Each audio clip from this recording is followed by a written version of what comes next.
আমি প্রায় বলতাম যে শেখ হাসিনার পতনের পর বাংলাদেশে এমন ঘটনা কখনো ঘটেনি যে বায়তুল মোকাররমের খতিব পর্যন্ত পালিয়ে যায়, শিক্ষক পালিয়ে যায়, সাংবাদিক পালিয়ে যায়, বুদ্ধিজীবী পালিয়ে যায়, পুলিশ পালিয়ে যায়।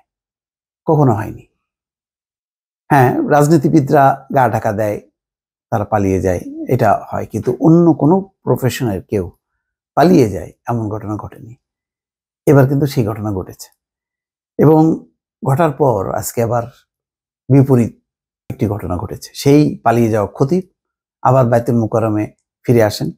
তিনি তার নিয়ন্ত্রণ নেওয়ার চেষ্টা করেন, তারপরে আবার ধাওয়া খেয়ে আবার পালিয়ে যান। এই অদ্ভুত বিষয়।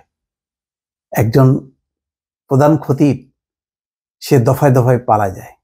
একবার হচ্ছে সরকার পতনের পর নিজে থেকেই পালিয়ে যায় গেল, আবার জনরোষের মুখে বা ক্ষোভের মুখে বা সংঘাতের মুখে আরেক দফা পালায় গেল। এবং খুব ন্যাক্কারজনক ঘটনা, বায়তুল মোকাররমের ভেতরে এই দুই পক্ষের এই গোলযোগ থামাতে পুলিশ সেনাবাহিনী এসে হাজির। এটা কখনো শুনছেন যে সেনাবাহিনী পর্যন্ত হাজির হইতে হয়? এবং সেখানে নিজেদের মধ্যে সংঘর্ষ, বায়তুল মোকাররমের গ্লাস ভাঙচুর হয়েছে, আহত হয়েছে 3 জন, এবং সেই দৃশ্যগুলো তো আমরা দেখলাম।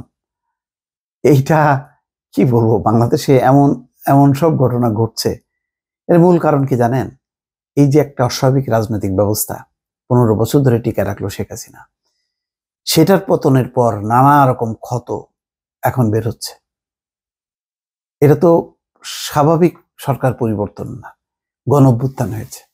15 বছরের স্বৈরশাসনের অবসান ঘটানোর পর এই যে ব্যতিক্রমী কিছু ঘটনা ঘটছে, সবাই পালাচ্ছে।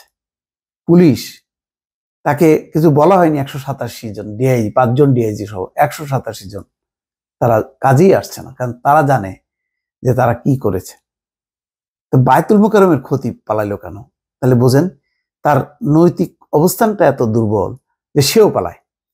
এখানে খবরে বলা হচ্ছে জুমার নামাজ শুরুর আগে বায়তুল মোকাররমের বর্তমান খতিব হাফেজ মাওলানা ডক্টর মুফতি ওয়ালিউর রহমান খান বয়ান করছিলেন।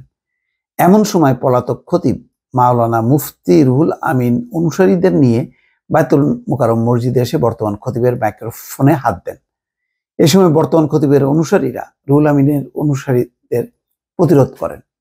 তখন দুই পক্ষের মধ্যে হাতাহাতির ঘটনা ঘটে। ঘটনায় বেশ কয়েকজন আহত হয়। এ সময় বায়তুল মোকাররম মসজিদের 2 থেকে 3টা গ্লাস ভেঙে যায়।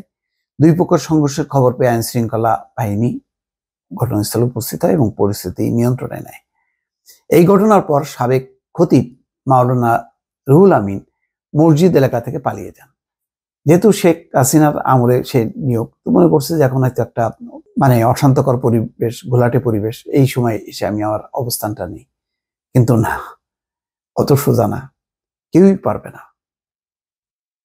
শেখ হাসিনার সময় যারা যারা নিয়োগ হয়েছে কোনো পেশাদারিত্বের ভিত্তিতে না, কোনো যোগ্যতার ভিত্তিতে না, এটা হলো আনুগত্য এবং তুমি আওয়ামী লীগ করো কিনা এর ভিত্তিতে তার একটা ফল ভোগ করতে হচ্ছে। সমস্ত পেশাজীবীরা তাই, চাকরিজীবীদের মধ্যেও সেই অবস্থা। যেখানে যেখানে রাজনৈতিক নিয়োগ হয়েছে সেখানে সেখানে অশান্তির দাবা নল ছড়ায় যাচ্ছে। যাক, এখন বায়তুল মোকাররমের পরিস্থিতি স্বাভাবিক আছে। আওয়ামী লীগ সরকারের পতনের পর পলাতক ছিলেন জাতীয় মসজিদ বায়তুল মোকাররমের খতিব মুফতি মাওলানা রুহুল আমিন।